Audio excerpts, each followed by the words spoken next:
Туугандар, ассаламу алейкум, урматтуу биздин каналдын катталуучулары, кой көрөрмандары, саламатсыздарбы? Ушул экранда турган 5 баш 1 кой, калгандары Козулар, Сатылат ээси маалымат толук берет. Бүгүн 20 январь 2026 жыл. Видеого лайк басып каналга катталганды унутпаңыздар, туугандар. Анда эмесе чоң көрмөкчүбүз. Ассаламу алейкум, рахматуллахи ва баракатух.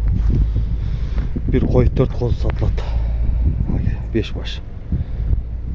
Bağlar 30 milyon. 5,5 aydan başlap 8 ayga çeyin bu kozlarçı. Kulaklar 18 plus minus. Çenelgen emes.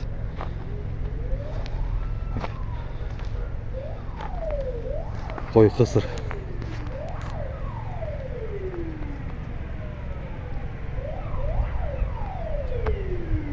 Adres Sokuluk'ta.